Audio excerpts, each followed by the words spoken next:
Fala, investidores, sejam muito bem-vindos ao canal Planilheiro Investidor. Sou Adriano Costa e no vídeo de hoje nós vamos falar do relatório gerencial de setembro de 2023 do fundo RECT11, fundo de lajes corporativas. Vamos ver aqui qual foi a performance dele nesse mês de setembro. Também ver como é que está a situação financeira do fundo, né? Vamos ver aí o informe mensal. Vamos saber aí como é que está a situação financeira também do fundo para a expectativa aí se vai manter esses proventos, se tem expectativa de redução, então fique conosco. E se você gosta desse tipo de assunto, se inscreva no canal, ative as notificações, deixa o seu like, é tudo de graça, mas é muito importante pra gente aqui, tá bom? E se você quer ler esse relatório aí na íntegra, né? Vou deixar o link na descrição do vídeo, assim como o link do nosso grupo do Telegram, se inscreva lá em curta distância. Vamos lá então? Fundo RECT11, então, como eu falei, fundo de lajes corporativas. Para quem não conhece o fundo, aqui tem as características dele, né? Quem administra é a BRL Trust, quem gera é a REC Gestão de Recursos, a rentabilidade alvo dele é o CDI, e esse mês agora acho que foi 0,8%, né? E está aí em 12 alguma coisa, quase 13%. Patrimônio líquido do fundo por cota 92,54, que dá em torno de 790 milhões de reais, mas é um fundo que está muito abaixo do valor de mercado. Inclusive aqui fechou setembro a quase R$ 45, mas já estava sendo negociado entre 42 e 43 reais aí no início nessa primeira quinzena de outubro. E aqui a gente vê o valor implícito de mercado, né, o valor contábil, então a gente vê que o fundo está mais de 50% descontado aí no mercado, abaixo, né, do valor patrimonial, e as taxas aqui somam 1,17% sobre o PL, não tem taxa de performance. Prazo de duração indeterminado, lembrando que é um fundo de tijolo, né, para investidores em geral, condomínio fechado, né, condomínio fechado, aqui para quem não sabe, né, o significado disso aqui é que você simplesmente não pode chegar lá e vender suas cotas ou querer se desfazer das cotas diretamente. Não tem como, né? Somente pelo mercado secundário que você consegue comprar, vender e comprar as cotas, tá? A não ser por emissão, né, que você consegue aí adquirir cotas. Código de negociação na bolsa é o RECT11, tem mais de 71 mil cotistas que vem caindo aí mês a mês essa quantidade. Eu sou cotista do RECT11 e eu tenho comprado o fundo aí devagarzinho, tenho comprado algumas cotas do fundo de tijolos, imóveis, para minha opinião, são imóveis bons, né? O fundo está com uma alavancagem aí em 2 imóveis, né? Mas os que ele está com uma alavancagem, o fundo, a gente vai ver aqui embaixo, né? Ele cobre aí a receita, né, consegue pagar tranquilamente o financiamento deles, né? O fundo está com uma vacância ali um pouquinho próxima a 10%, né? E a gente vai ver aqui as informações do fundo. Bom, informações aqui da gestora, então a gente verifica que em 16 de outubro o fundo vai pagar aí de novo 40 centavos por cota, tá? 40 centavos por cota, mais de 3,4 milhões de reais. E para o encerramento de cota aqui, né, a R$ 44,99, deu um dividend yield aí de 0,89%. E no ano, dividend yield analisado 10,67% sobre o valor de mercado, tá? É bom frisar que é sobre o valor de mercado. Para aqui, em comparação ao CDI, dá aproximadamente 108% do CDI líquido de tributo, esse dividendo com base no valor de mercado. Nos últimos 12 meses desde o IPO, o fundo já distribuiu, então, a distribuição de rendimento nos últimos 12 meses foi de R$ 5,67, e o fundo distribuiu entre maio de 19, que foi lá o IPO do fundo, o primeiro mês ali, depois da oferta inicial, até setembro de 23, 33,06% sobre a cota 100, né? Então, é o fundo na base 100, e que daí, em comparação com o CDI líquido de tributo, 27,27%. Mais para baixo a gente vai verificar as movimentações, tiveram movimentações, né? O resultado do fundo aí acumulado atualmente está em 8 centavos por cota. E aqui a gestão continua prospectando, né? Então não teve nenhuma locação, nenhum inquilino novo no mês de setembro, mas já teve no mês de outubro, tá? Teve um fato relevante aí, já falando sobre isso.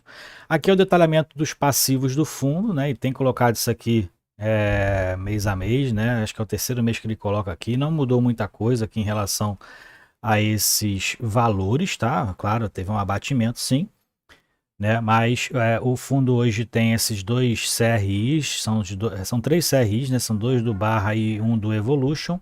E o fundo, então, comenta aqui sobre isso, né? O que ele fala aqui a respeito, principalmente do Barra, por exemplo, né? Fato relevante de 29 de maio, teve ali uma reformulação do formato de pagamento. Inclusive, a gente já observa essa nova formatação lá nas despesas financeiras do fundo, né? Então, ele fala aqui que no novo formato o fundo passa a pagar as parcelas mensais dos passivos a título de correção e juros pelo prazo de 12 meses até 2020, julho de 2024, não havendo, portanto, pagamento da amortização do principal. Então, ele está com uma carência aí do principal, né? Até julho de 24. E com isso ele evitou aí fazer uma nova captação de recursos para pagamento aí das obrigações, né? E aí o fundo então fez essa renegociação. E ele fala também sobre Evolution, né? Possui um fluxo de pagamento padrão pela tabela Price, mas o importante aqui é frisar, né, que os pagamentos aí estão em linha com as receitas dos próprios ativos, tá? Então é importante frisar isso aí. Bom, mais para baixo aqui a gente vai verificar aqui o patrimônio do fundo, né? Não tiveram modificações ali também. Distribuição ali segue próximo ali ao CDI, né?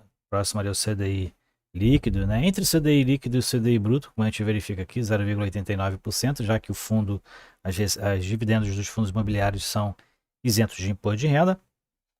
E os ativos do fundo também não tiveram modificações.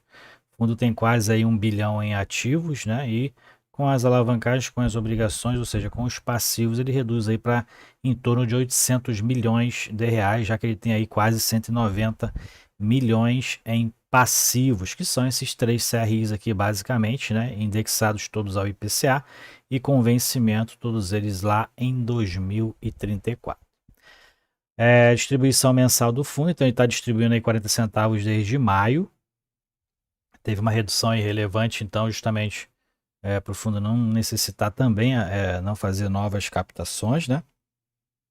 Em relação ao patrimônio líquido aqui não tiveram modificações, em torno de 790 milhões, e os dividendos aqui do fundo, últimos 12 meses pagou 5,67%, e em 2023 está em R$ 4,16. Estão faltando aí mais 3 meses para distribuição, mas se ele manter os 40 centavos, dá 1,20 aí de rendimento, né, de distribuição, que vai chegar aqui em 2023 a aproximadamente R$ 5,40, né, um pouco menos aí se manter os 40 centavos de distribuição.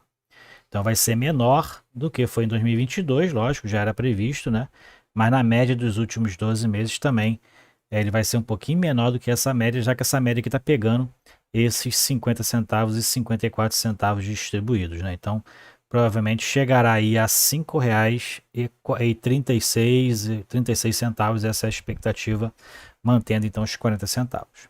Aqui é o portfólio do fundo. Então a gente verifica que a principal vacância está lá no Canopus, tá aqui ó, no Canopus, onde tem a maior área bruta alocável.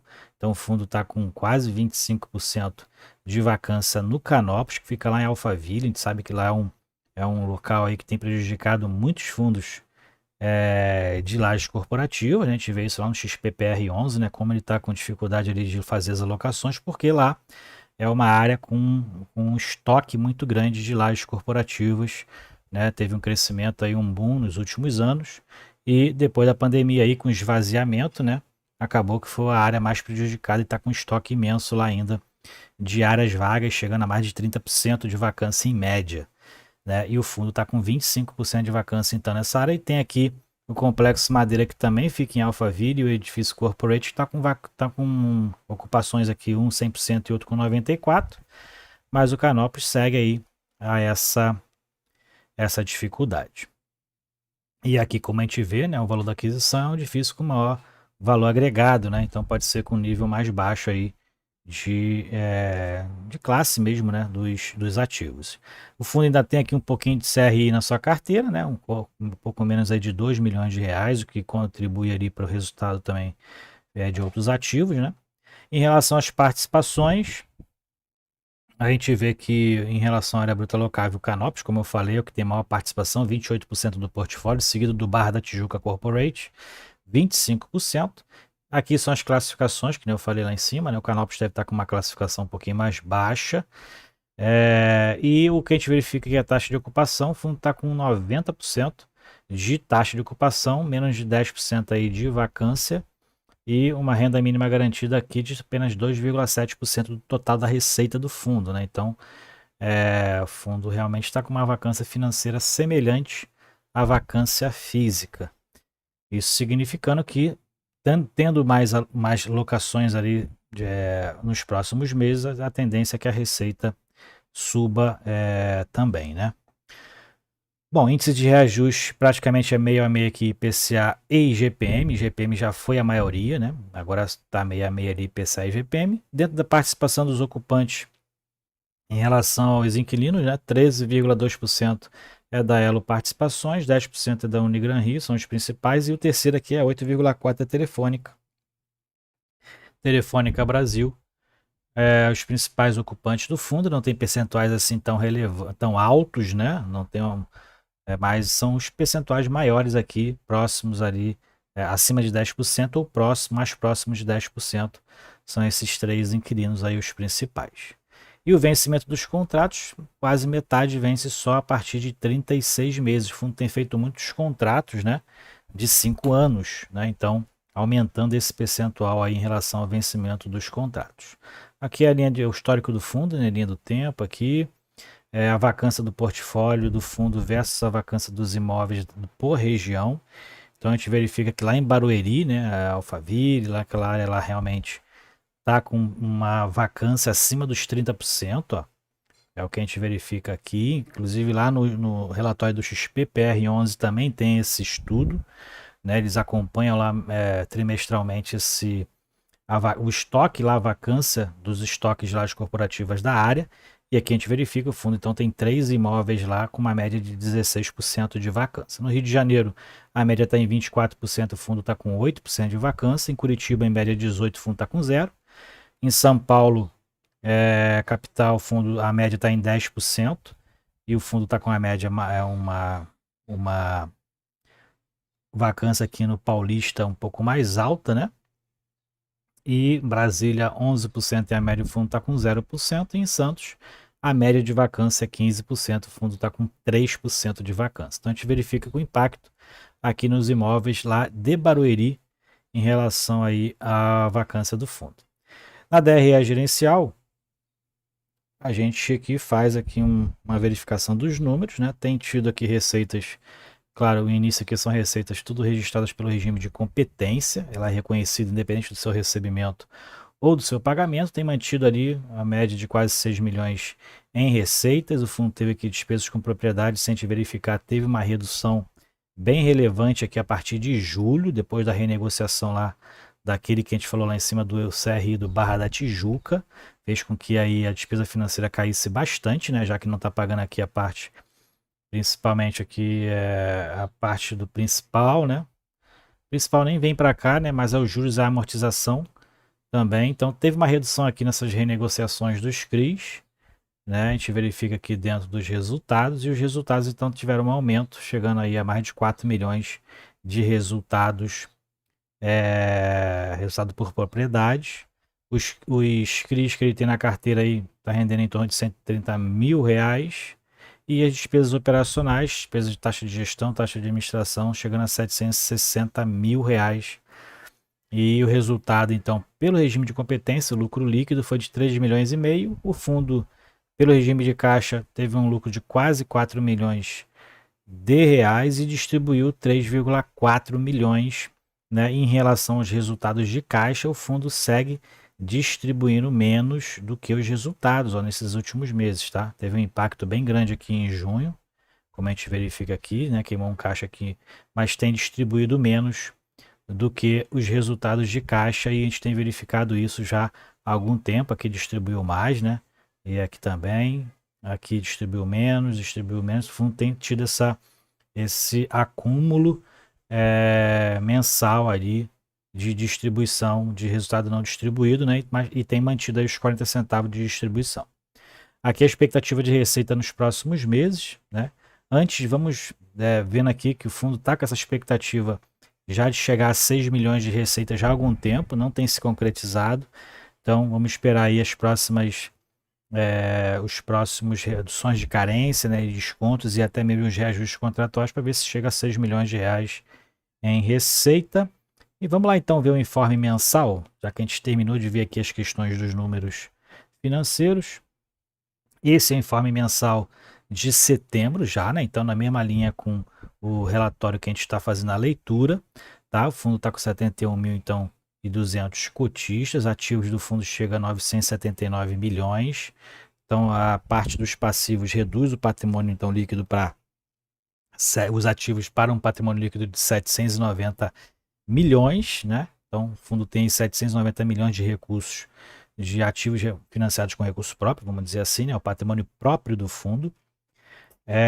E a gente verifica que nas disponibilidades, o fundo está com uma disponibilidade bem baixa. Olha, 1,5 milhão apenas em disponibilidades o fundo tem atualmente. Então é um pouco preocupante, né? O fundo está com caixa bem reduzido, apesar de estar distribuindo menos do que os seus resultados, né? Mas está com caixa bem preocupante. Ele também tem aqui o que ele usa às vezes como caixa, os CRIs da sua carteira, né? Aqueles 1,9 milhão que a gente viu lá, é esse aqui, que ele também acaba aí na necessidade de fazendo essas vendas desses CRIs, que já foi muito maior do que isso aqui, né? O fundo então praticamente consumiu quase todos os recursos dos CRIs que estava em carteira. E mais para baixo a gente verifica os valores a receber, né, que são os aluguéis aí referente a setembro, que vão ser recebidos em outubro, que vai servir para distribuição, né, praticamente. E outros valores a receber de 5,5 milhões de reais. E os rendimentos a distribuir então foi de 3 milhões e 400, né? E o fundo atualmente tem obrigações por securitizações, que são as alavancagens que ele tem, os financiamentos dos imóveis, de 182 milhões de reais. Essa é a situação, então, do balanço, né, e da parte financeira aí do fundo. E voltando para cá, a gente tem aqui, então, o portfólio do fundo detalhado, né? Tem aqui, inclusive, os vídeos que você pode verificar os imóveis. São belos imóveis, realmente, imóveis bem localizados. Tanto é que a gente verifica que a ocupação do fundo está superior a 90%, né?